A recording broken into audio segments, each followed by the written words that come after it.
नमस्कार, next ice Hindi के चौड़ी अंक में आपका स्वागत है। आइए चर्चा करते हैं आज की पहली न्यूज के ऊपर। इस न्यूज को द हिंदू ने कवर किया था और ये गवर्नेंस सेक्शन की न्यूज है जो जीएस पेपर 2 के अंतर्गत शामिल होगी। न्यूज ये है कि Delhi cabinet decide to implement Ayushman Bharat table CAG reports. मुख्यमंत्री रेखा गुप्ता ने दिल्ली में आयुष्मान भारत योजना के क्रियान्वयन की घोषणा की है। जैसा कि हम सब जानते हैं, कल की तारीख यानी 20 फरवरी को उन्होंने मुख्यमंत्री के रूप में शपथ लिया और वे चौथी महिला मुख्यमंत्री बनी हैं दिल्ली की। और जैसा कि हम सब जानते थे कि दिल्ली सरकार, भारत सरकार द्वारा जो संचालित केंद्रीय योजना आयुष्मान भारत, और ये कह लें तो दुनिया की सबसे बड़ी योजना, इसमें कोई अतिशयोक्ति नहीं होगी, उसको दिल्ली ने इम्प्लीमेंट नहीं किया था, अपने यहाँ लागू नहीं किया था, इसलिए चर्चा में थी। और कई बार केंद्र सरकार और राज्य सरकार के बीच में संघर्ष भी देखने को मिलता था। और न केवल दिल्ली उदाहरण था योजना को लागू न करने का, बल्कि तमिलनाडु भी अपने यहाँ लागू नहीं कर रहा था और कुछ केसेस में पश्चिम बंगाल भी लागू नहीं किया था। अक्सर ऐसा माना जाता है कि केंद्र में अगर किसी अलग पार्टी की सरकार है, राज्य में अलग पार्टी है, तो क्लैशेस देखने को मिलता है। लेकिन अब दिल्ली में बीजेपी की सरकार आ गई है और केंद्र में भी बीजेपी की सरकार है, तो अब यहाँ पे एक रूपता देखने को मिल रही है। इसलिए शपथ के दिन उन्होंने आयुष्मान भारत योजना को लागू किया। और देखिए, जब भी कोई योजना चर्चा में होती है तो निश्चित रूप से क्वेश्चन यूपीएससी वहां से पूछता रहा है। अभी आपको हम दिखाएंगे वर्ष 2023 में क्वेश्चन पूछा था। आइए अब बात कर लेते हैं इस न्यूज के ऊपर। यह स्वास्थ्य कवरेज योजना दुनिया की सबसे बड़ी सार्वजनिक रूप से वित्त पोषित योजना है जो द्वितीयक और तृतीयक देखभाल हॉस्पिटल में एडमिट होने के लिए प्रतिवर्ष प्रति परिवार 5 लाख रुपए प्रदान करती है। अब होगा क्या कि आयुष्मान भारत योजना लागू होने से करीब 10 लाख परिवारों को इसका बेनिफिट मिलेगा। 10 लाख परिवार।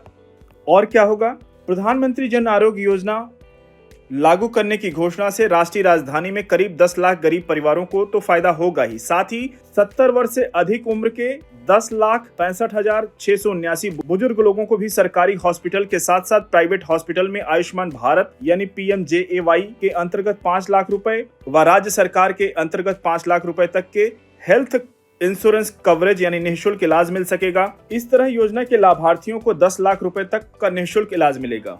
और हेल्थ डिपार्टमेंट इसके लिए तैयारी भी शुरू कर चुका है और 1 माह के भीतर 1 लाख परिवारों को आयुष्मान भारत प्रधानमंत्री जन आरोग्य योजना के अंतर्गत रजिस्ट्रेशन करने का 11 डिस्ट्रिक्ट एडमिनिस्ट्रेशन को निर्देश दिया गया है और कहा गया है कि वे निर्धारित समय में 1 लाख परिवारों रजिस्ट्रेशन सुनिश्चित करें। अब आइए दिखाते हैं वर्ष 2023 में क्वेश्चन पूछा था यूपीएससी ने। 2023 में ए सीरीज का क्वेश्चन नंबर 51 था। जननी सुरक्षा योजना के संबंध में निम्नलिखित कथनों पर विचार कीजिए। 4 कथन दिए गए हैं। पहला कथन है कि यह राज्यों के स्वास्थ्य विभाग की एक सुरक्षित मातृत्व की योजना है। दूसरा कथन, इसका उद्देश्य गरीब गर्भवती महिलाओं में मातृतः नवजात शिशु मृत्यु दर में कमी लाना है। तीसरा कथन है कि इसका लक्ष्य गरीब गर्भवती महिलाओं के लिए स्वास्थ्य केंद्रों में प्रसव को बढ़ावा देना है। चौथा कथन, इसके उद्देश्यों में 1 वर्ष की आयु तक के बीमार बच्चों को लोक स्वास्थ्य सुविधाएं प्रदान करना शामिल है। उपयुक्त में से कितने कथन सही है ये पूछा था, इसका उत्तर आपको बताना है। ऑप्शन ए केवल 1, ऑप्शन बी केवल 2, ऑप्शन सी केवल 3, ऑप्शन डी सभी 4। कृपया इस प्रश्न का उत्तर आप लोग अधिक से अधिक संख्या में कमेंट बॉक्स में दीजिए। अब देखिए, जो भी स्कीम, सरकारी स्कीम इस तरह की चर्चा होती है, विशेष करके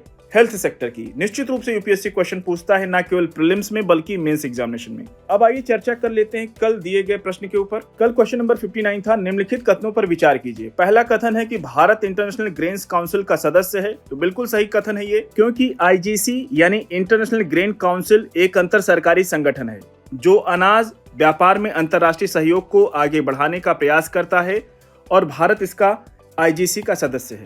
दूसरा कथन, चावल और गेहूं के निर्यात या आयात के लिए किसी देश को इंटरनेशनल ग्रेन काउंसिल का सदस्य होना आवश्यक है। देखिए, सदस्य होना आवश्यक नहीं है, ये कथन देखते ही काट दीजिए। क्यों? क्योंकि चावल और गेहूं के एक्सपोर्ट या इंपोर्ट हेतु किसी देश के लिए अंतर्राष्ट्रीय अनाज परिषद की सदस्यता एक आवश्यक शर्त नहीं है। कोई देश IGC यानी इंटरनेशनल ग्रेन काउंसिल का सदस्य बने बिना भी इन अनाजों का व्यापार कर सकता है। IGC मुख्य रूप से सूचना साझाकरण, एनालिसिस और मार्केट व पॉलिसी डेवलपमेंट पर परामर्श के माध्यम से बाजार पारदर्शिता में सुधार करने पर ध्यान केंद्रित करता है। इसलिए सही उत्तर होगा ऑप्शन ए केवल 1।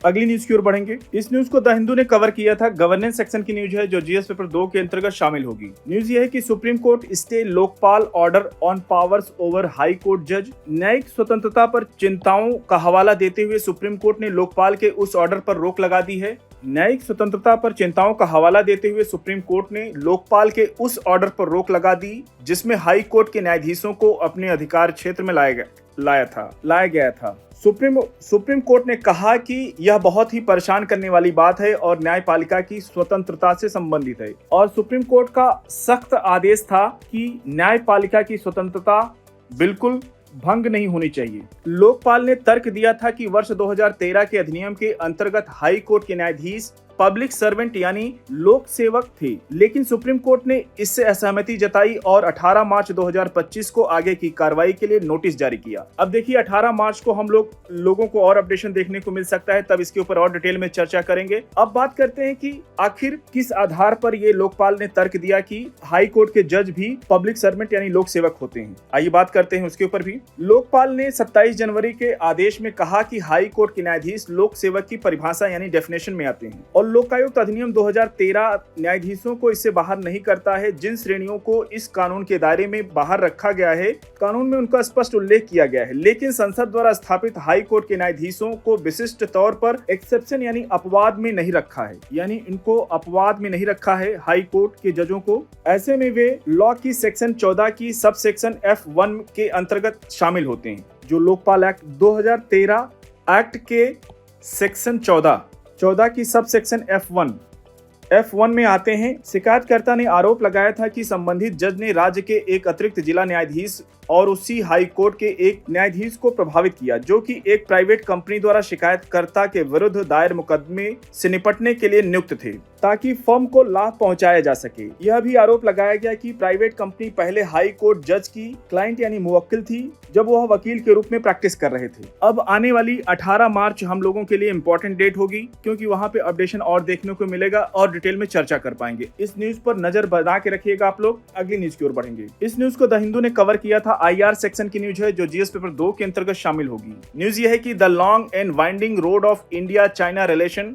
जनवरी 2025 में भारत और चीन ने बायलैटरल रिलेशन यानी द्विपक्षीय संबंधों को बहाल करने पर चर्चा की, जिसमें मीडिया एक्सचेंज, कैलाश मानसरोवर यात्रा और वर्ष 2025 की गर्मियों तक उड़ानें शामिल हैं। यह बदलाव वर्ष 2020 के गलवान क्लैशेस यानी गलवान संघर्ष के बाद से वर्षों के तनाव के बाद हुआ। जैसा कि हम सब जानते हैं, गलवान क्लैशेस जब हुआ था 2020 में, तो भारतीय इंडियन आर्मी के लगभग 20 सैनिकों को चाइनीज आर्मी ने शहीद किया था, और भारतीय सैनिक यानी इंडियन आर्मी ने जवाबी कार्रवाई करते हुए लगभग 35 से 40 सैनिकों को मार गिराया, चाइनीज सैनिकों को। तब से ये बहुत विवाद उत्पन्न हो गया और भारत और चीन के रिलेशन खराब स्तर पर पहुंच गए।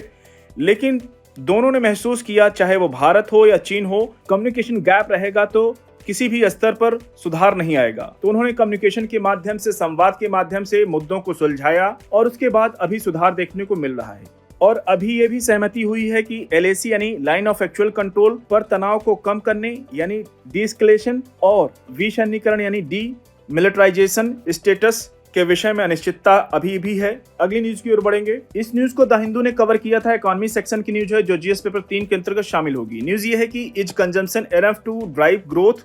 इकोनॉमिक ग्रोथ प्रोडक्शन की हो या फिर एक्सपेंडिचर या डिमांड बढ़ा करके एक्सपेंडिचर हो, दोनों पर निर्भर करती है इकोनॉमिक ग्रोथ। जब तक डिमांड नहीं बढ़ाई जाएगी, मान लीजिए उदाहरण के रूप में अभी प्रयागराज उत्तर प्रदेश में जो महाकुंभ चल रहा है, ये तो एक धार्मिक आयोजन है, लेकिन यहाँ पर 3 लाख रुपए का इकोनॉमी में बूस्टअप देखने को मिला है। इससे क्या है कि चाहे वो होटल सेक्टर हो या फिर वो चाहे ट्रांसपोर्टेशन सेक्टर हो, गाड़ियां लोग किराए पे कर रहे हैं, या रेस्टोरेंट खाने पीने का आइटम हो, या फिर वो गर्म कपड़े, स्वेटर, शॉल या फिर कंबल की डिमांड कर रहे हैं तो एक्सपेंडिचर कर रहे हैं, और एक्सपेंडिचर जब डिमांड करेंगे तो प्रोडक्शन भी बढ़ेगा, कहीं न कहीं पूरी इकोनॉमी चल सकेगी। इसको कहा जाता है गुड साइकिल ऑफ इकोनॉमी। इसीलिए कहा जाता है इन्वेस्ट अगर आप करेंगे, डिमांड करेंगे, तो यहाँ पे प्रोडक्शन होगा तो लोग सर्विसेज का अवेल करेंगे, यूज करेंगे, और सर्विसेज का जब यूज करेंगे तो सरकार को GST के रूप में या फिर इनकम टैक्स के रूप में पैसा आ जाएगा, फिर से वो सरकार इन्वेस्टमेंट करेगी, तो ये पूरी साइकिल चल पड़ेगी।